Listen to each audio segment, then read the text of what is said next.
دانم چ منزل بود شب جائے کی من بودم رقیبا گوش بر آوازو در ناز من ترسا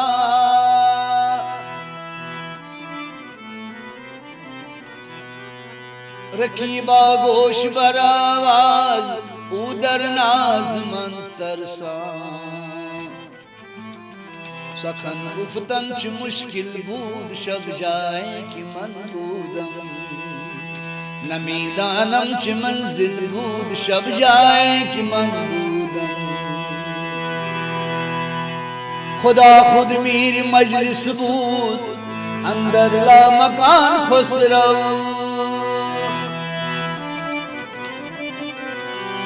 خدا خود میری مجلس بود اندر لا مکان خسرو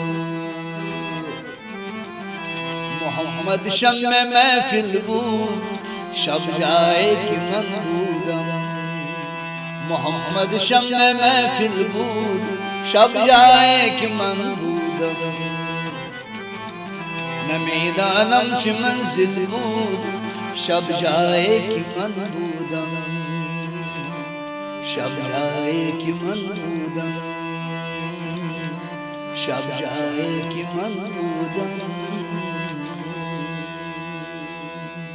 بالی ووڈ کی بات اگر کریں تو ہم یہ بتائیں کہ ہم یہ پہلا وقت نہیں ہے، پہلا ہی ٹائم نہیں ہے. میں نے اس سے پہلے بھی بالی ووڈ میں کام کیا ہے. میں نے ایک فلم تہن، آپ کو یاد ہوگا، فلم تہن میں نے گایا کلام فاضلی صاحب، آزوش میں جانان ربی ربی، بہت سارا انوپم کھیر، ساریکا وغیرہ وغیرہ. تو اب ایک نئی ٹرینڈ آ گئی ہے اور اچھی بات ہے.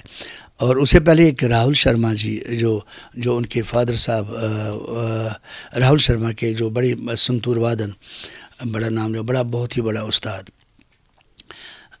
شرما صاحب، ان کے ساتھ بھی ممبئی میں نے کام کیا ہے. انہوں نے بہت ہی اچھا، میں ہر سال گجرات ہم جاتے ہیں، وہاں بھی پروگرام کرتے ہیں. یہ بالی ووڈ اب آ گیا ہے، جو نئی ٹرینڈ جو آ گئی ہے. تو اور یہ جو آفر جو ہے، آپ کو پتہ ہے کہ عبدالرشید حافظ صاحب کو بھی آفر ملی ہے، انہوں نے بھی کیا ہے. اور ایک ہمارے گاؤں کے دور دراز گاؤں کے ادھر فارفلنگ ایریا میں رہتے ہیں نور محمد صاحب، اس کو بھی آفر آیا، اس نے نازنین گایا ہے.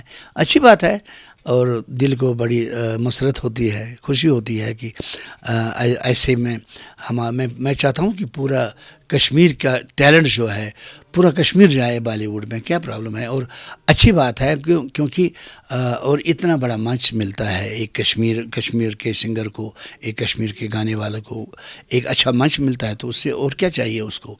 اور اس سے کیا ہوتا ہے؟ اس سے تو ان کو پتہ چلتا کہ کشمیری جو زبان ہے، کشمیری فوک جو ہے، یا کشمیری لائٹ جو ہے، یا کشمیری صوفیانہ موسیقی جو ہے، یہ کتنا ریچ ہے. ان کو پتہ چلا ہے، ان کو پتہ ہے. یہ ان کو ہم کبھی ہم ایکسپلین کرتے ہیں کہ کیا ہے. رہا سوال کہ بومی کا تو یہ تو چلتا ان کا. وہ ہمارے ساتھ کیا ہوا ہے، میں ایک بار دمن میں تھا، ممبئی دمن میں میرا ایک پروگرام تھا، ایک کشمیری پنڈت فیملی کا. وہاں کچھ بہت ہی اچھا ایونٹ تھا اور انہوں نے مجھے بلایا تھا. تو وہاں سے میں نے سوچا تھا کہ میں بھی ممبئی 2-4 دن میں وہاں تھوڑا ریسٹ کروں. اس کے بعد میں نے جانا تھا گجرات، پونا وغیرہ وغیرہ، پورے ہندوستان ہم گھومتے ہیں اس میں. تو وہ جو ایجنسی کام کرتی تھی، ہمارا ایک وشوا گرام ہوا کرتا ہے، انہوں نے ہمارا ایک پروگرام رکھا. بولا کہ گزار صاحب، ہم ممبئی سے اب کی اس سال 2024 کا ہم ممبئی سے شروع کریں. گجرات میں تو بہت کچھ پروگرام 8 سال سے ہم پروگرام کرتے رہتے ہیں. تو اب انہوں نے کہا کہ اب ہم ممبئی سے شروع کریں. تو میرا ماننا یہی ہے کہ میرا ایک پروگرام تھا ہی دمن میں. تو وہاں سے کچھ لوگ ہمیں ملے ہیں اچھے، وہ اپنا نرجا پنڈت، اشوک جی، راج پنڈت جو ہے ان کا پریوار پورا، وہ بھی تھے اس شادی میں. تو کیونکہ ان کے ساتھ گھرولی ایک ماحول ہے ہمارا، ایک بہت بڑی برادری ہے. تو اس برادری میں تو وہ ہماری بہن ہے نرجا جی. تو انہوں نے بھی کہا آپ تو اب ممبئی آ گئے، تو اب ہم سلیم صاحب سے آپ ملیے. میں نے بولا ٹھیک ہے، میں تو ہوں، ویسے بھی 2-4 دن میں بیٹھوں گا وہاں، تو جب بھی آپ کو چاہے تو وہ ہمیں بلائیں تو ہم آئیں گے. تو انہوں نے بلایا ہے شام کو ہم جہو بیچ چلے گئے, ان کے اسٹوڈیو میں چلے گئے. انہوں نے دیکھا ہے وہاں وہ, اور میں حقیقت بتاؤں سلیمان صاحب جو ہے نا بہت ہی اچھا music director, music producer, music composer, زبردست, اس میں کوئی شک نہیں ہے. اور میوزک بنانے والا بندہ, اللہ نے اس کو نوازا ہے تو اللہ اس کو کامیابی عطا فرمائے. تو ان سے ملاقات ہوا تو بہت اچھا لگا.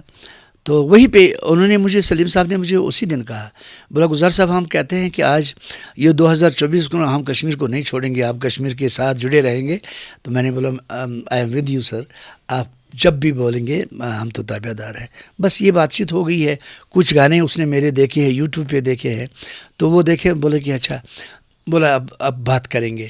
تو جب ان کو ٹائم ملا تو پھر پچھلی بار ہم گئے تھے, انہوں نے فون کیا تھا تو بولا کہ آپ آئیے ابھی تو ہم آپ ریکارڈ کریں گے. گیا میں وہاں, حالانکہ مجھے تو یہاں آپ کو پتہ ہی ہے یہاں تو فرصت ہی نہیں ہے. کبھی ایک جگہ, کبھی ہم کوپواڑہ جائیں, کبھی سوپور, کبھی بارہمولہ, کبھی اننت ناگ, کبھی پورا کشمیر جو ہے ہمیں بہت پیار کرتے ہیں. تو میں بھی پورے کشمیر سے بہت پیار کرتا ہوں, کیونکہ میں میرا یہ جو ایوارڈ آپ دیکھ رہے ہیں نا, یہ ایوارڈ وغیرہ جو ہے نا, یہ تو گورنمنٹ سطح پہ تو یہ تو ملنا ہی ملنا ہے. مگر میں یہ سمجھتا ہوں کہ میرا ایوارڈ جو ہے, میرا ایوارڈ تو میرا پبلک ہے.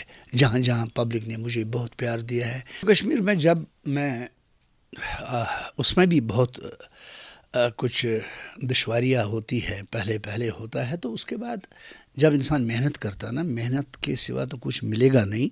محنت کو مزدوری تو ملتی ہے, اس میں کوئی شک نہیں ہے.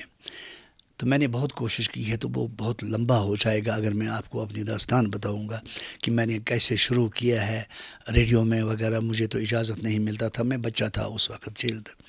تو اس کے ساتھ ساتھ جب میں ریڈیو میں جاتا تھا تو مجھے اجازت ہی نہیں دیتا تھا. وہاں ایک سیکورٹی گارڈ ہوا کرتا تھا, خان صاحب, اللہ ان کو گریک رحمت کرے. تو وہ ڈنڈا لے کے مجھے بگاتا تھا, کہاں جانا ہے. میں کہتا تھا اس کو میں ریڈیو میں جاتا, کیونکہ شوق تھا مجھے.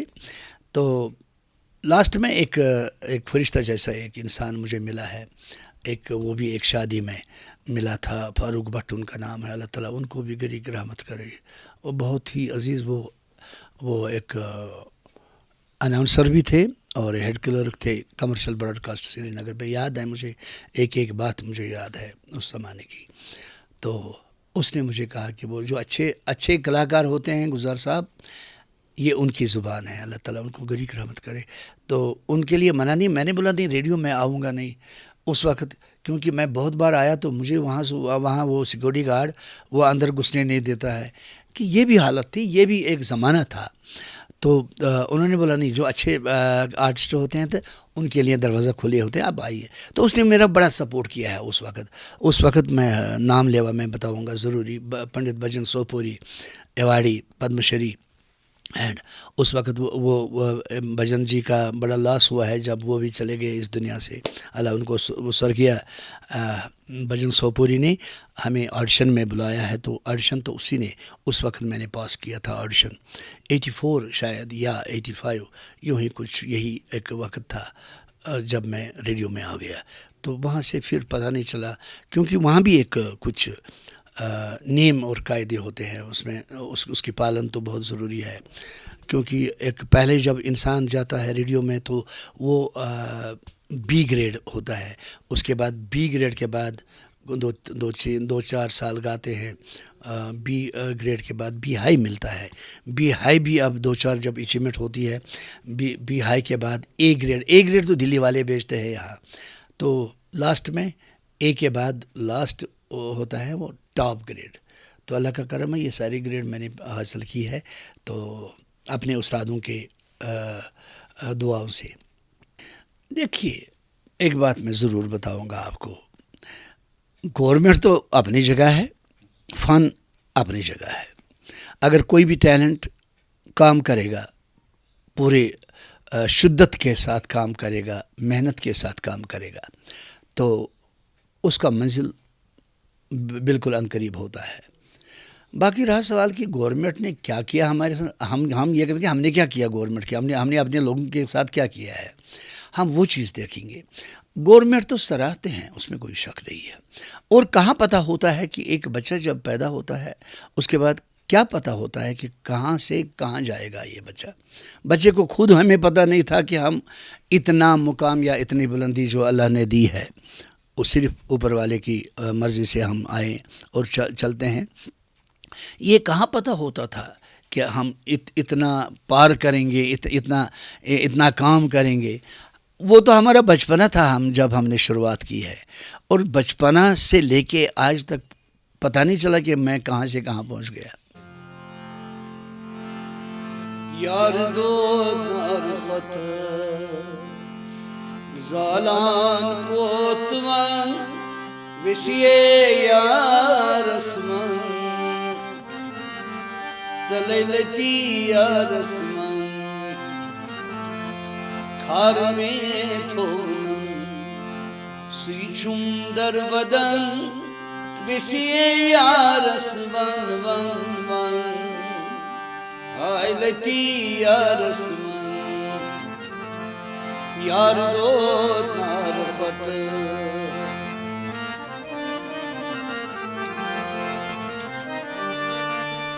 در روز ازل تمن پاک عاشقن نکالک پان ذاتن در روز ازل تمن پاک عاشقن نکالک پان ذاتن لالی کڑ رگرت متساو شانن وسیے یا رسمن تلیلتی یا رسمن او لالی کڑ رگرت متساو شانن وسیے یا رسمن ون ون آئلتی یا رسمن یار دو نارفت زالان کوتوان وسیے یا رسمن ون ون آئلتی یا رسمن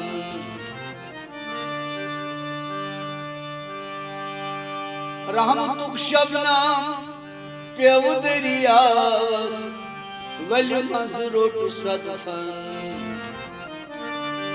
رحمتک شبنام پیو دریاوس ولی مزروٹ صدفن وار کی زمین لال کھول ڈنگلن وسیے یا رسمن آئلتی یا رسمن وار کی زمین لال کھول ڈنگلن وسیے یا رسمن ون ون آئلتی یا رسمن یار دو نارفت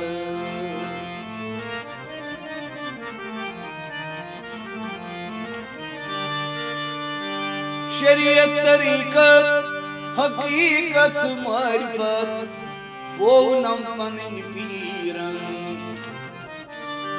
شریعت طریقت حقیقت معرفت بونم پنن پیرن سنون مانے ون وحب خارن وسیے یا رسمن آئلتی یا رسمن او سنون مانے ون وحب سبن وسیے یا رسمن ون ون آئلتی یا رسمن تلیلتی یا رسمن آئلتی یا رسمن